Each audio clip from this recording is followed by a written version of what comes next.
Hi, everyone. Thank you for joining me on this.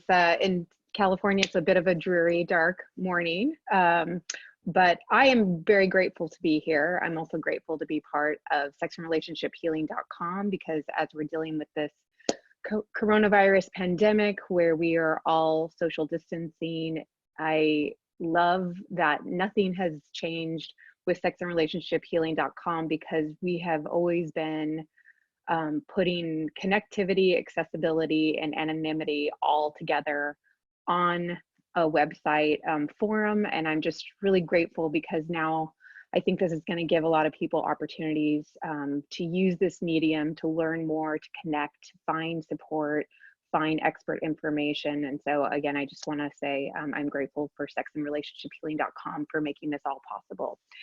So my name is Kristin Snowden. I'm a licensed marriage and family therapist in the state of California. And this is not therapy, but my channel, or my website is often, my webinar is often focused on relationship toxic kind of dynamics and how to get out of them or how to identify them. Today, I'm going to focus on a myriad of relationship struggles and how they are magnified under these isolation, high stress kind of circumstances. Right now, California is almost a month into their stay-at-home orders. So lots of family members have been stuck in close quarters.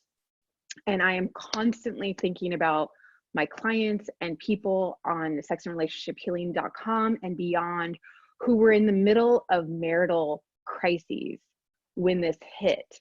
And they all kind of have to be around people that they don't feel very safe with, that they're very fearful of, on top of an environment where there are literal threats to our health and safety and well-being. So I'm just going to try to give you a little bit more how-tos to put a language to what's going on in your body when you're experiencing all this trauma and stress, and give you a couple things to look out for from what I've seen people struggle with when they're in these states of long-term, drawn out, protracted trauma and stress. So first of all, let's talk about really fast, what is trauma? Everyone currently is in a state of trauma, and let me tell you why. Because trauma is defined as something that catches you off guard. That's something that you feel ill-prepared for, and where there's very defined fears of health and safety and well-being. Safety, so our brain likes predictability. We are in a calm, content state usually when life is moving along in a predictable way where there's patterns, things that we can kind of measure or predict or guess. Everything right now is extremely unpredictable, and anything outside of predictability, our brain interprets as a severe threat. And so it heightens its alert system to kind of assess for what's going on because things are happening around us every single day, every single hour that are outside our realm of predictability. And our bodies will probably really be struggling for finding some level of predictability, some level of normalcy, et cetera, structure during this time. And don't forget, the family members or whomever you're quarantining with or around are also going to be seeking that out as well. Trauma is also when we experience feelings of disconnection. So when abuse happens, we will be disconnected from our mind and body. When we're in a state of heightened alert, heightened hypervigilance, hyper stress, our thought system, our executive functioning system that vets good judgment, impulse control, this is the next best thing, is disconnected and broken off from our emergency response system of assessing danger and figuring out how to respond in the state of danger. So trauma is an experience of disconnection from our bodies, from the literal experience that we're having in a room, in our place in history, in our place in the realities around other people. We're all disconnected from that because one of the main things that happens is our prefrontal cortex cannot be fully functioning. And that's the function that makes us feel connected, present, stable that can't be functioning while our hypervigilance stress response is on at the same time. So we will feel disconnected, but right now, because of this whole social distancing concept, we're literally disconnected. So we are literally not able to be around people. People are the danger, the unknown entity. And so we have this constant, even on top of our normal hypervigilance, fear of being around other people, fear of what if we're around others? What if we go out in open spaces? The other component to trauma is that there's a loss of time. So as you may know, as you've been in this marital crisis, as many of you are currently in or recently in, and that's why you're chiming into these webinars, there's moments where you're fairly certain this is never going to end, that you barely remember when you were happy and when a day went by where you didn't cry or you weren't overwhelmed or you weren't exhausted and in such deep hurt and pain. And so there's something that happens when, again, when we've lost our executive functioning parts of our brain, our perspective on time and time that's passed and memory is all not functioning at its peak. So there's this experience of loss in time that I'm going to be stuck in this forever. But the additional component that's interesting about these particular threats with this coronavirus pandemic is there's a literal loss of time, meaning we, when we're in a state of trauma, are sometimes like, oh my God, when are we ever going to feel normal again? But right now, literally, we're being told this is going to be occurring for an unknown period of time. There is no threat containment definition where we can tell ourselves, don't worry, Kristin, in another 6 months, everything's going to be okay. And you're going to be able to transcend this. Your kids are going to be able to go back to school, all will return to normal. So there's a literal loss of time where your brain can't wrap around some kind of containment. So those are all things that I want you to know are happening right now, and respect that we are all in a state of trauma. So because of that, I want you to respect that your nervous system, your autonomic nervous system, which I've had lots of recent webinars on if you want to learn more information. This nervous system is on overdrive, trying to make sense of what this threat is, the people that are walking out around us, this virus, the financial consequences, the economic and global consequences, constantly trying to figure these threat levels out and how the body needs to respond accordingly, determine what's fixable or how you can mitigate the threat. Or sometimes your nervous system, because it'll be on overload, it'll feel helpless or overwhelmed, it'll go into shutdown state, into like a helpless dorsal, is what we call dorsal vagal state. Because our nervous system is operating in this way, and at the same time, our executive functioning is therefore not getting as much blood supply and oxygen, etc., because it's focusing on survival, I want you to pay attention to things that are going on in life. You have to work even harder to fight to stay conscious in these types of environments. And I don't mean even down to every little activity that you do. Before you do it, you need to stop and remind yourself that you used to be able to do this mindlessly. Drive to the grocery store, text a friend, complete a kind of normal thing at home through the internet, some kind of bank transfer. These things are things that are going to not be going very well for you because of those two components of your hypervigilance being high and your connectivity to your mind and body being lower on the totem pole. So just a couple examples is like post September 11th, who's husband now, but fiance at the time, was deployed. He was deployed with the Navy. He was one of the first people to respond. And during that time, the initial days post September 11th, when we didn't know what was happening, I locked my keys in the car 3 times. Because again, just basic things that I take for granted in a normal functioning environment are not going to go well. When my mom passed away, within 3 weeks, my daughter went into the ER for an injury. My niece went into the ER for an injury. and I went into the ER for an injury, all within weeks of my mom dying. I don't think it's a cruel joke that the fates are playing on you. I think it's that concept that when you are in a state of dorsal shutdown or sympathetic nervous system, oh my God, what do I need to do to keep myself alive? Like everything's being threatened, everything is not predictable, I'm not safe right now. Basic functions can lead to accidents. So please, please, please, when you're driving in that car, when you're doing work at home, when the kids are playing, make sure you make extra efforts to acknowledge that we need to really pay attention, friends. Like we really need to make sure we're in our body and we're paying attention, because we cannot take any of these basic activities for granted, because we are all at a, our brains are just not at full operating speed right now.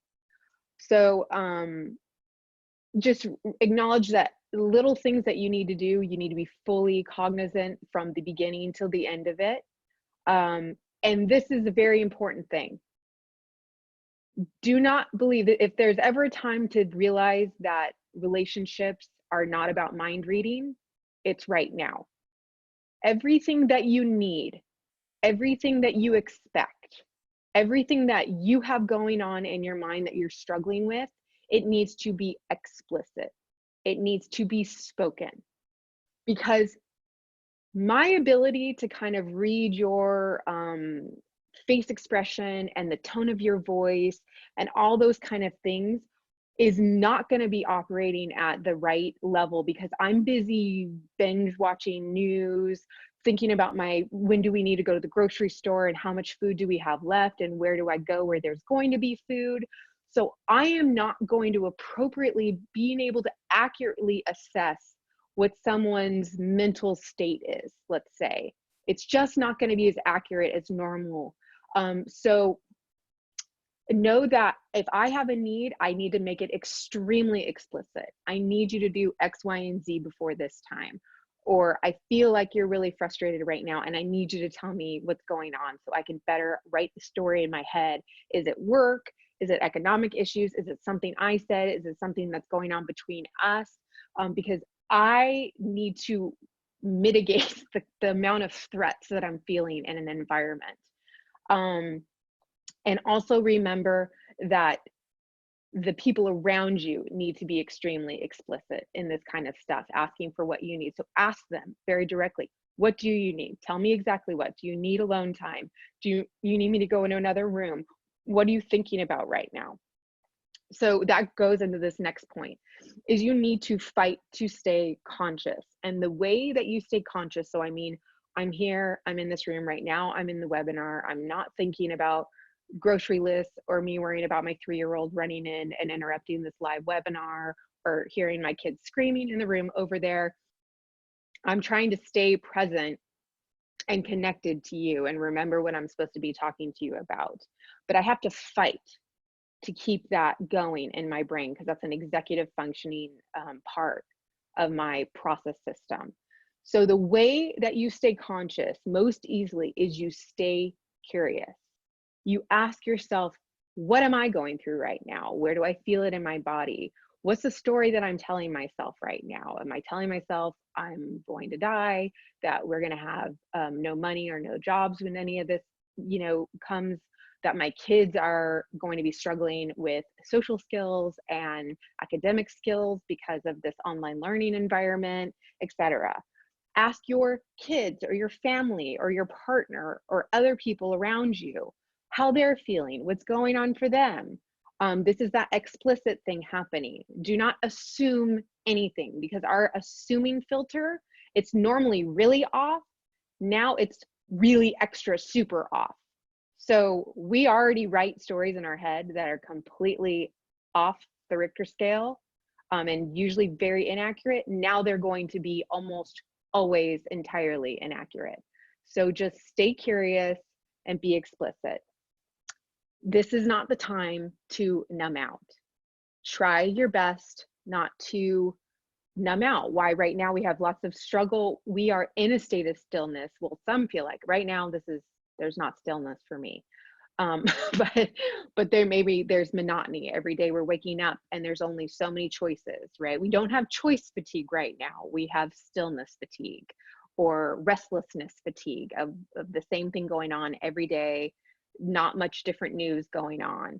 So you can be tempted to really struggle with the stillness, because that's kind of when your shame voices come up. That's when the hypervigilance comes out, and we want to push it back down by maybe drinking alcohol, online shopping, porn use, our old unhealthy behaviors, overeating. I actually just did an interview with someone with an eating disorder specialist to talk about how that can kind of show up during this quarantine environment. So if you are struggling with those issues right now, please seek help immediately. I can tell you that there are so many great online resources. All these great treatment environments, programs have now put online programs. They're discounting them significantly.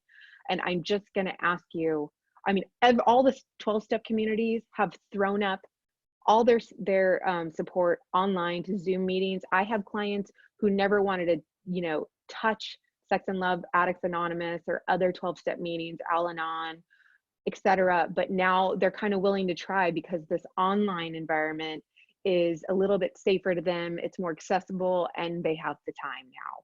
And so I'm just going to beg you to fight harder to stay conscious and stay connected, and pay attention to how much online binge watching of media you're doing, all the social media outlets that you can get lost in for hours and hours, and also your kids, right, or your family members, how often they're going to those things. Seeking intensity elsewhere. So again, we're in a way of when we're struggling with stillness and monotony, especially addicts, or even partners who are used to, there's been a rhythm of kind of intensity and crazy going on of, is my partner acting out? But now maybe, kind of catch them in lies, getting angry at them about X, Y, and Z for what they're doing. They've found that their nervous system has been used to a cycle of kind of deep intensity of catching someone's secrets, lies, etc.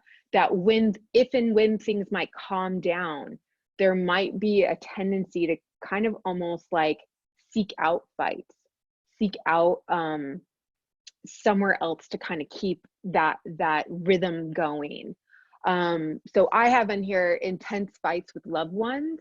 That can happen just because you're all on top of each other, but it also can kind of sometimes be a side byproduct of you've been used to having these really intense drag out fights. And so it's just part of like the time to go at it again. But sometimes, again, I want to validate, sometimes these fights are just a part of, we're struggling. But also sometimes we'll seek out inappropriate connections with others via the internet, social media. So I'm really angry and I don't want to talk about it, so I'm going to go talk crap about it on social media or to someone I know and form kind of inappropriate emotional connections with other people. So just watch that out, that I'm seeking intensity elsewhere because I can't handle the quietness or the stillness of my home environment. Learning self-regulation versus co-regulation, if that's not possible to you. So remember, humans are wired to not just connect with other people, but there's amazing ways that we can actually help co-regulate. So Tammy and I, if we get in a conversation about how much she loves hiking and her dog, and I talk about hiking, we could take our heart rates and they'd probably be similar heart rates and similar stress hormones. We're co-regulating each other. I always joke that you can use that power for good or for evil. But during these social distancing, pandemic quarantine environments, some people are literally alone right now. They can call people on the internet, they can connect, but they need to do a lot of these coping skills on their own, their regulation. So when they're feeling panic attacks or anxiety or loss of time or all these things that trigger trauma, there are exercises or things that you can engage in. There's yoga, deep breathing techniques, calming your body down, meditation. A lot of these meditation apps have some really great online resources. There's a lot of great free yoga online that you can, these are things that are trying to get you back into your body, back connected to your body. Deep breathing calms your heart rate down. Don't allow your nervous system triggers to run the show, so that you need to like pop the pills and numb out with alcohol or whatever. Remind yourself that you do have an executive functioning part of your brain, the part that makes good choices, that has impulse control. It's just because of all this intense trauma, you have to work even harder to get it back online. Journaling, I think journaling is really great too. I'm a fan of that as well, or just even diary keeping about what's going on for you. So a couple more things. So to fight against the effects of trauma or the symptoms of trauma, try to carve out some version of normal predictability in the insane environment that we're all living. Keep a schedule, develop goals, use of time, plan meetings, online meetings with loved ones. I'm thinking for Easter that I'm gonna, after this webinar, write an email to my family and say, hey, let's all Zoom for a brunch, because none of us are going to be around each other. We're all used to, we have a very large family, a party of no less than 40 people in a room talking and eating and pillaging on chocolate eggs. And so there's going to be a loss, whether we consciously acknowledge it, there's a loss that it's different and it's off. And so we need to, it is my responsibility for me and my family to carve out some version of normalcy despite this madness. And so that's just part of me fighting to keep my, prefrontal cortex and everybody connected to their mind and body. Because it also too it gives you something to look forward to, right? So you don't get trapped in that loss of time of I'm never going to get out of this. It gives you things to look forward to. Take action to fight that immobility and helpless stage. What can you do? What are things that you can do in these moments? If you're worried about running out of food, maybe there's things that you can do to, plan food, meal plans, keep yourself safe. When I am in my worst states, I go to my gratitude list. And so I will be overwhelmed with the things in these moments, but I'll break down to where I am grateful that, that I still have a job, that right now no one in my immediate family is sick, that the kids are and will be resilient, that they will find their way out of this, and that we have the resources to help him find their way out of whatever deficits they may show months from now.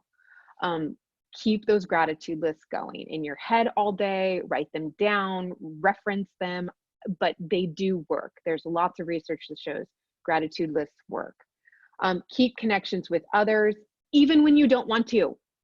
I find myself, I want to isolate. I don't want to go to these Zoom meetings. I don't want to meet up with my friends. I just don't.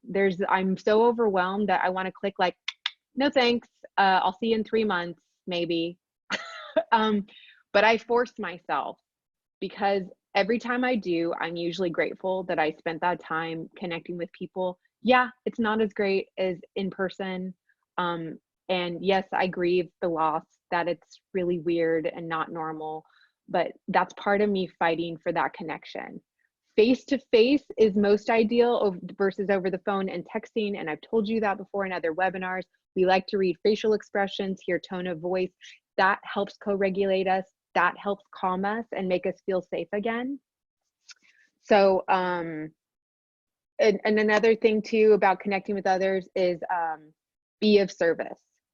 So I find too, when I'm in a high level of anxiety or stress or concern, I try to be of service. So I have a friend who's unfortunately supposed to be having a baby any day now, and is sitting, and we're like, what can we do for you? She can't find toilet paper or paper towels or cleaning anywhere, and she's gonna have a newborn soon. So a couple of us collectively pulled together our toilet paper and paper towel and cleaning product resources, and we're gonna deliver them to her today. That helps change my neurobiology and helps me feel okay, and so try to be of service to other people. Clients have talked about giving blood, donating food to food service systems, donating literal dollars, etc. And ask for help or offer help, either one. Connect with self. I've talked about that, how trauma is a disconnection from your mind and body. I've talked about, do remote therapy, coaching sessions with people, remote 12-step meetings, stay curious, pay attention how much time you're spending on the news, set limits around it, work out, talk to others. And there's the question of the loss of time, but that's about, you need to develop hope of some kind of way. You will feel like this will last forever. It'll become overwhelming and you'll lose perspective. That's what the gratitude lists are for. Try not to be so laser focused on the threat, the pain, the fear, the discomfort. Try to practice mindfulness, stay curious about it, engage with other people, hear their stories, etc. That'll help you with perspective. Do self-inventories. Do your best to keep, the final comments are just, do your best to keep your side of the street clean. A pandemic isn't justification for lying, cheating, or stealing. I'm going to share a story I'm not proud of, but I'm just trying to share that this is the way our mind sometimes recreates reality. But I've been looking for dumbbells to do workout at home and they don't exist. You can't get them. And I work at a Malibu treatment center and I saw dumbbells sitting there in my head. And I was just like, oh, well, I can just take those.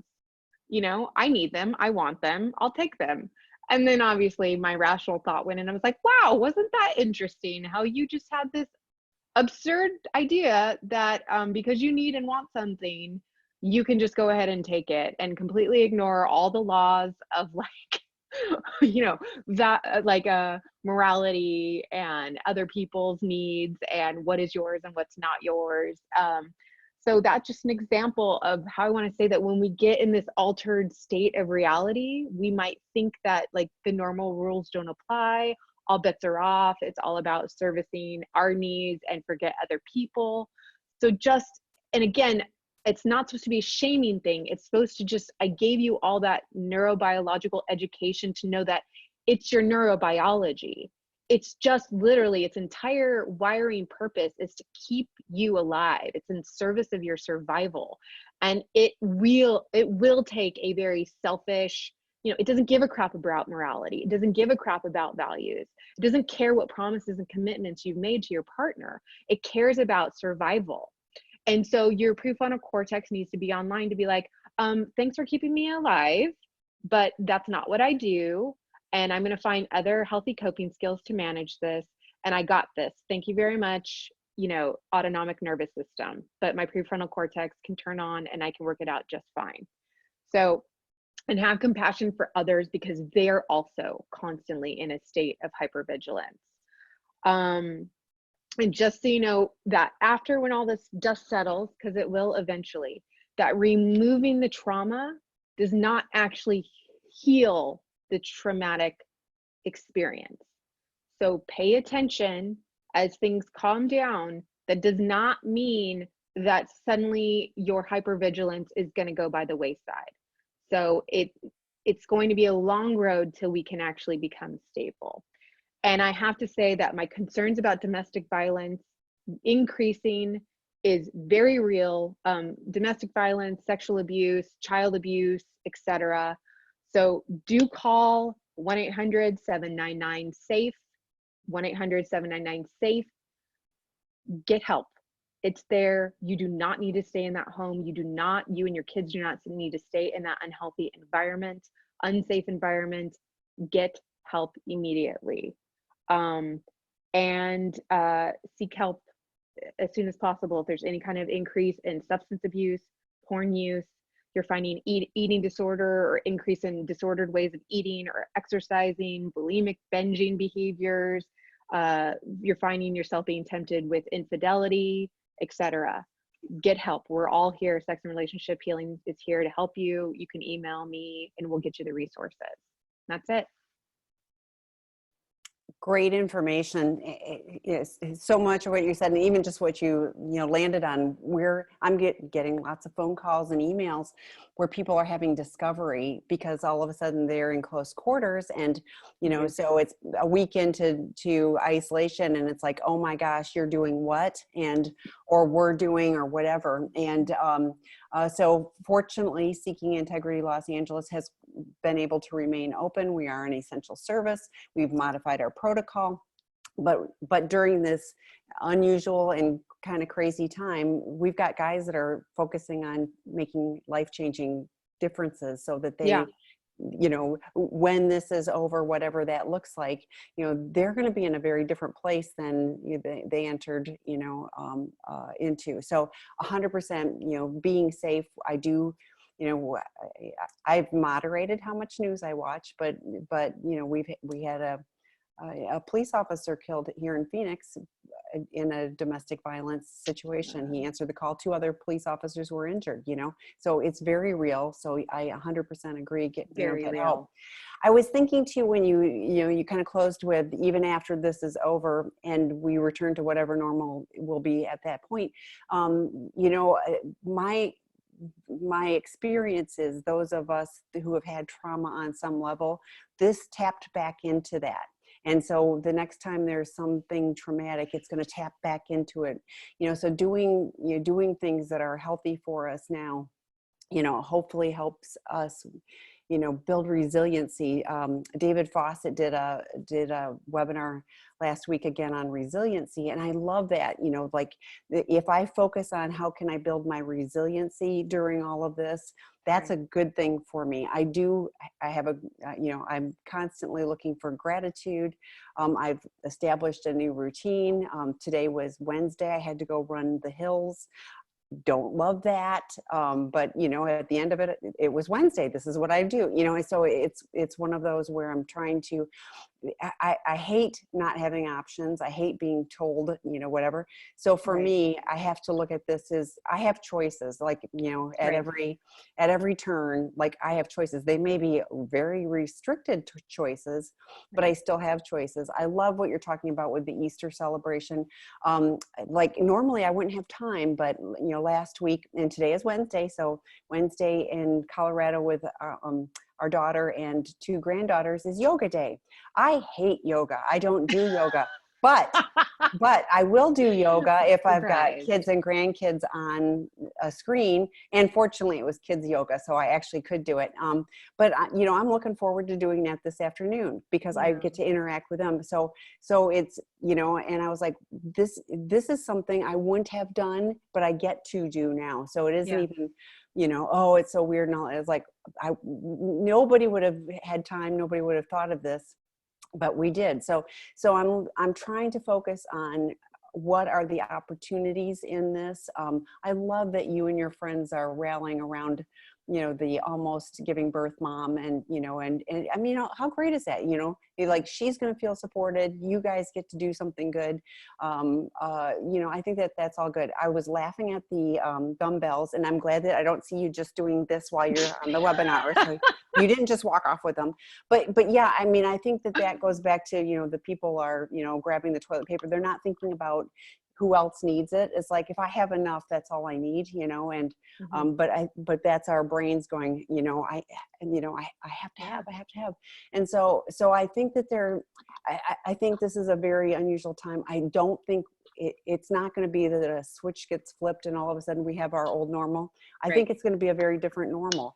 But I believe that humanity is resilient. And I believe, like, I love that you said, don't just give in to the numbing out.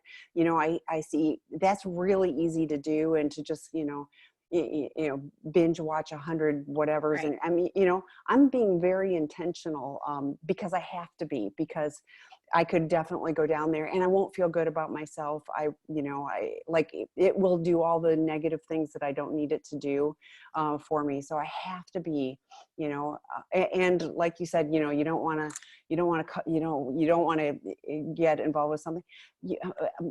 My parents, you shared that you lost your mom, and, I was like, gosh, here's another gratitude. My parents are both alive. They're in Michigan. I can't connect. my dad had surgery in December, but he's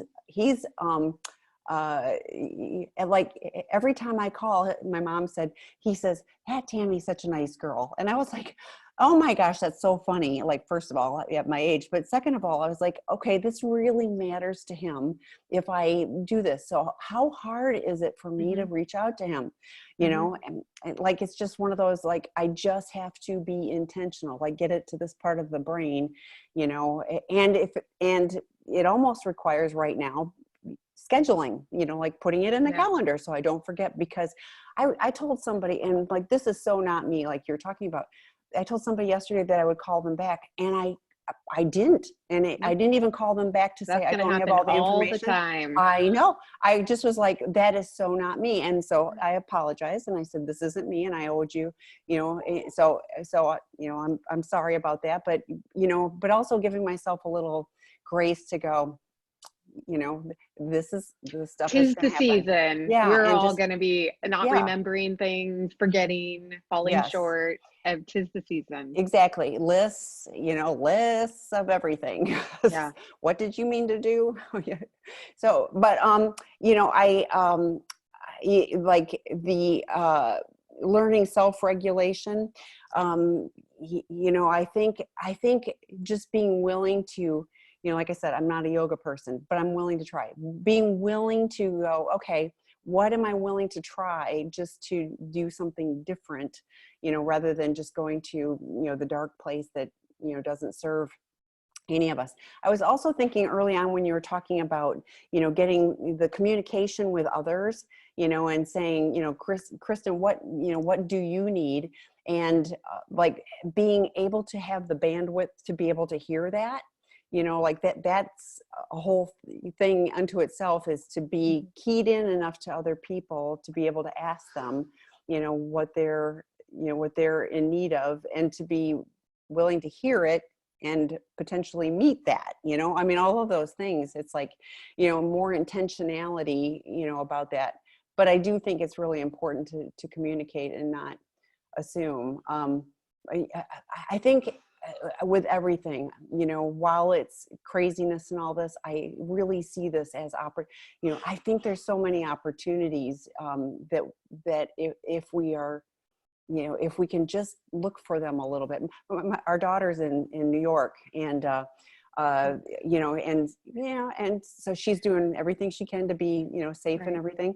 But she's like, yeah, you know, I'm making recipes that I never have time to, the more complicated ones, you know, and I was like, great, you know, I mean, that's taking advantage of an opportunity, you know, in all of this abnormal. I uploaded an app to start relearning how to play piano. I haven't played since I was young, but it was like because there's this voice in me. It's the type A psychopath.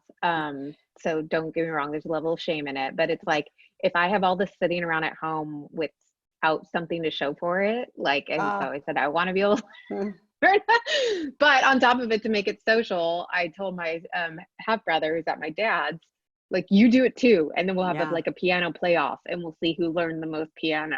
Oh, that's awesome. So we can have like a piano competition. It's like type A way of doing piano lessons. Well, but it still is, you know, but it's still engaging in some, you know, and music is healing, and you know, all of that, you know, I think is, I just think you know, I think anything that and it's a choice. I mean, you are being intentional and making a choice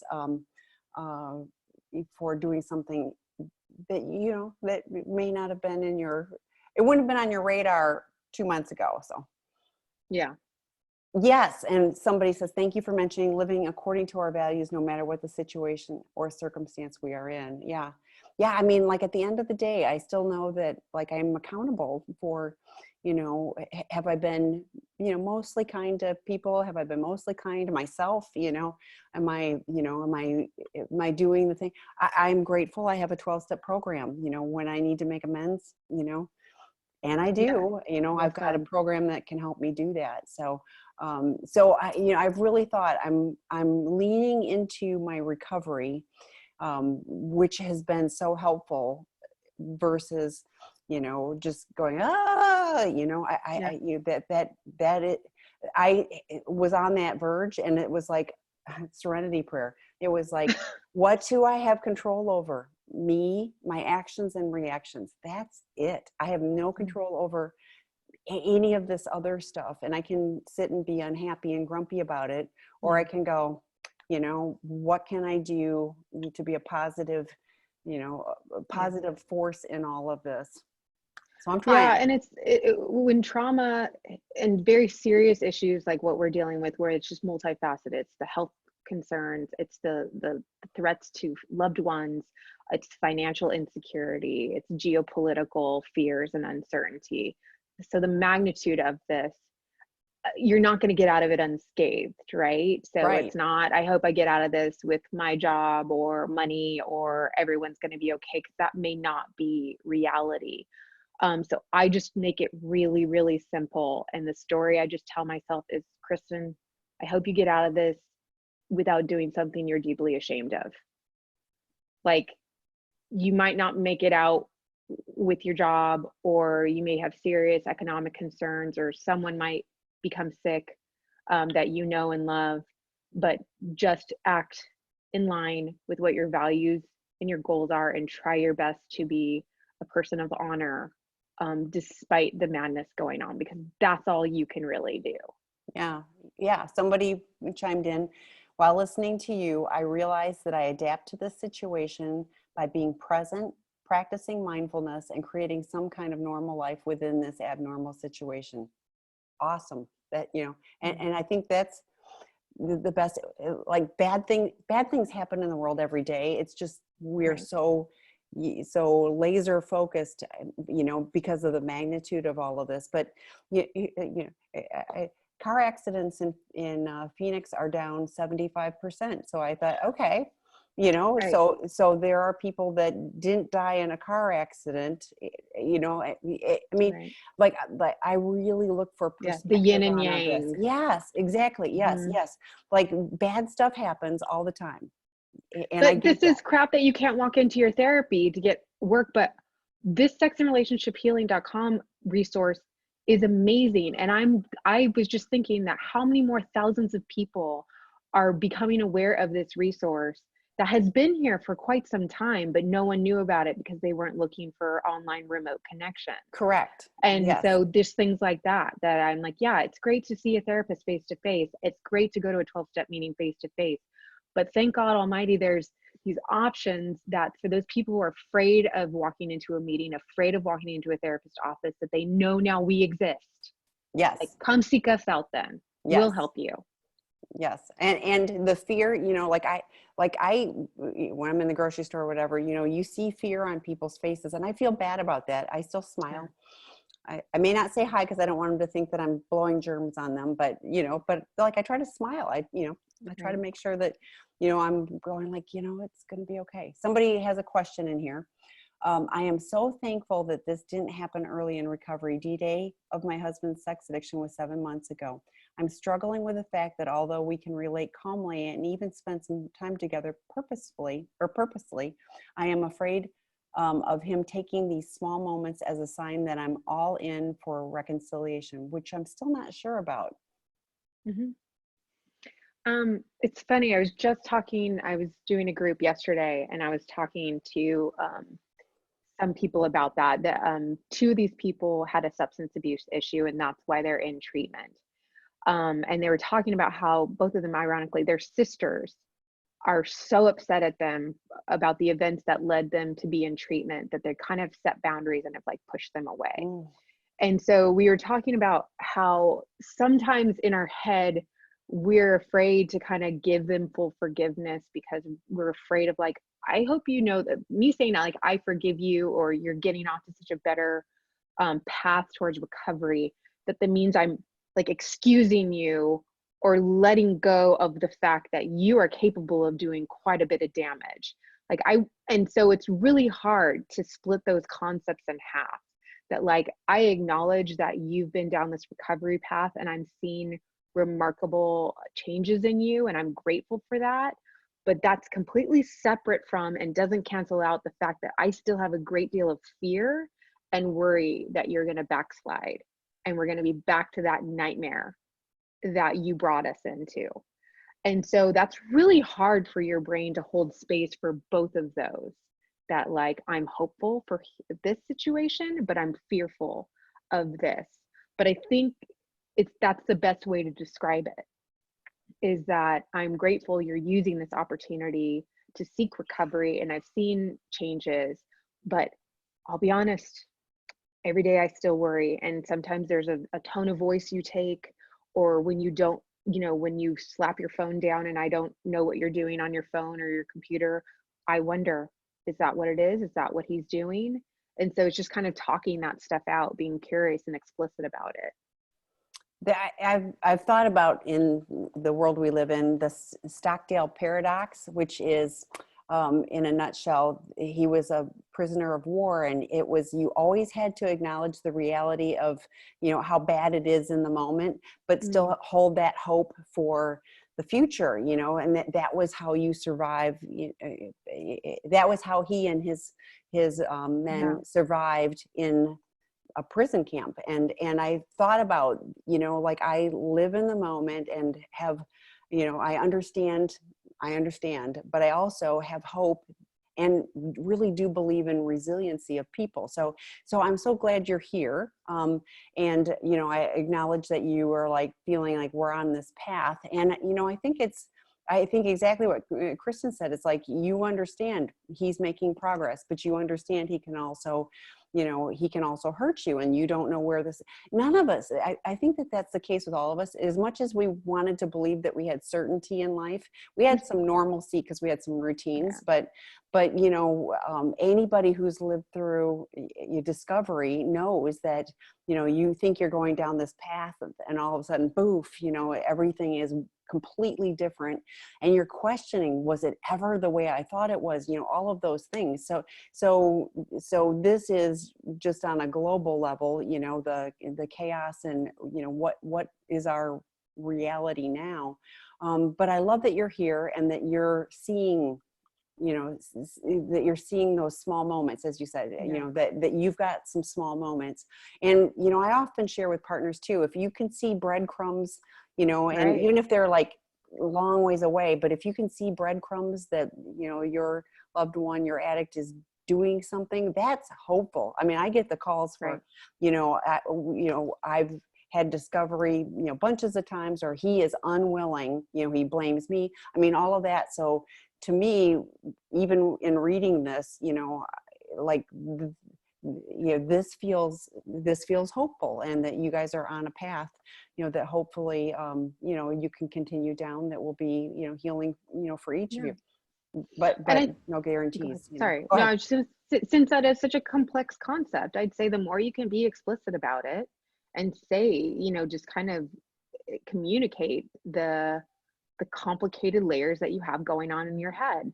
I acknowledge that since that disclosure 7 months ago, you have made incredible strides, and I've been enjoying some of these moments with you. But I'll be honest, I'm still struggling with the idea of whether or not to reconcile with you. I guess it's still not long enough. And I think, because remember, it's our brain likes to write a very succinct, understandable story. And to deliver that to him provides him a lot of containment of understanding where you're coming from, what you're currently struggling with. And he can be like, okay, so she's enjoyed these moments recently. Yes, when she does push away in moments, that might be because she's suddenly like afraid of reconciling, but it gives them some kind of context of understanding where you're at. Well, and, I think, and the acknowledgement of this is helpful, and even if you go, that isn't helpful, I think clearly articulating, this is good, this is working for me, and this isn't so much, or I appreciate when whatever, I mean, I think the communication, being real. I mean, part of, our program is seeking integrity. It's about being integrous, even if it's, even if it's perceived as hurtful. I've had partners go, well, I don't want to say anything because I don't want him to relapse. If he relapses, that's his deal. It is, it is about being able to, and it doesn't have to be, mean-spirited, but it's just saying what you truly need, and what, where you're at with things. That's, being able to have an honest conversation, whether it's a friend, or in a significant other relationship, that's what it's all about. Those are And two if they things. use these trauma pandemics as a reason to relapse, I mean, don't forget, Rob's always been the mentor that taught me this, that when you're faced with high intense stress, you have lots of options.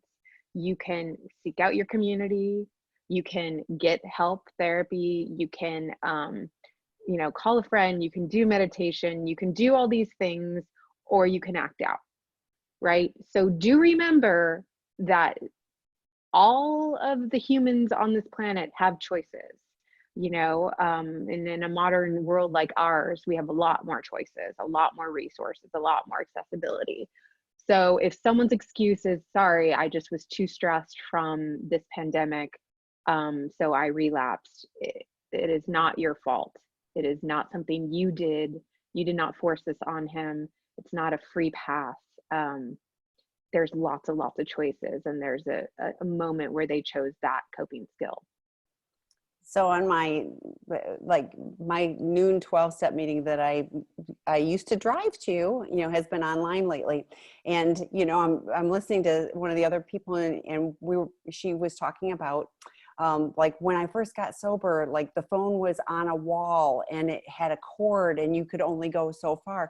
And I was like, oh, I remember that. And like calling your sponsor, you had to go, thank God my parents had a phone in their bedroom and I could go. I was like, I'm going to go call my sponsor, and I would shut the door, and, but like there was only one line. Like, so if my sister was on the phone, I wasn't going to use it. I mean, so I look at this technology era where we have the ability to connect face to face, like you were stressing, like we are so fortunate, even though part of probably what the challenge of the pandemic is that we're so globally connected, but we're also able to technologically, right, globally connect. So there's a lot of, there's a lot of gifts, I'm you can really use it for good or evil. Yes. Yes, exactly. And I'm trying to find the gratitude and gifts. And my husband's working from home, and so I'm in the living room, and because we're sharing an office, and it's going great. I was like, I would be thrilled if he never had to make the commute back, to his office. I mean, I love having him home. That's, we've managed to, navigate that in a way, and we've talked about it. It's like, is this working for you? What do we, I mean, we absolutely communicated, like if you need something, if I need something, but we've had zero fights about it. It's just been, okay, I've got these online meetings, you've got those, I'm going out to the living room to do mine. So, and it's worked out good. So, yeah. Yeah, speaking of being explicit, and please add questions if you have some, otherwise we'll just talk. But my husband and I went through some extreme marital issues almost now a decade ago, but probably like 8 years ago. And there's been many times during this experience where we've said, God, could you imagine if this pandemic happened in the middle of the nuclear bomb that was our relationship? Yeah.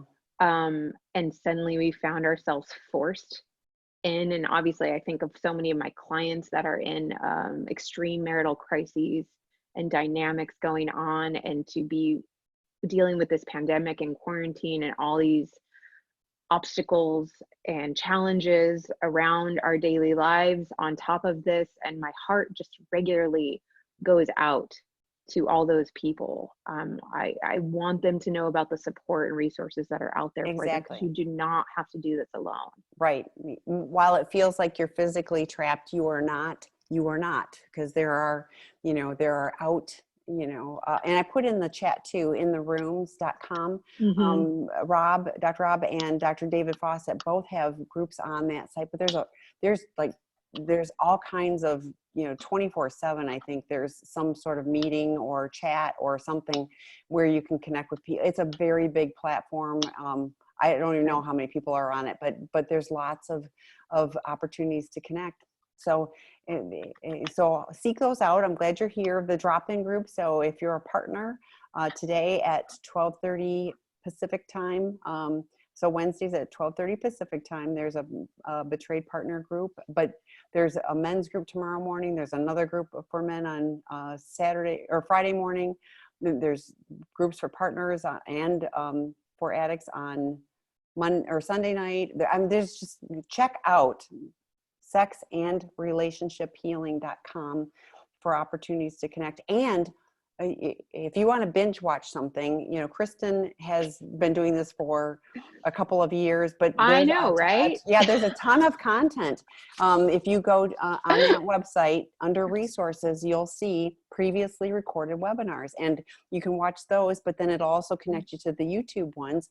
So, I mean, really, if you want to binge watch something, check out something that's really going to fill you. And the podcasts are great. I personally listen to them because they're other experts in the field, and I love it for like continuing education. They educate me. Yeah. And I love it. It's an amazing resource. I'm really grateful to be a part of it. Yes. And we have a new podcast series that we're working on creating. So that will be, I bet within the next few weeks that will launch as well. So there'll be even more content. That's awesome. Well, Kristin, great to see you. Happy Easter to you and your family and your thank you. And I'll look forward to seeing you next month, and we'll see where our world is then. So thanks, everybody. Bye, everyone. Thank you for joining us.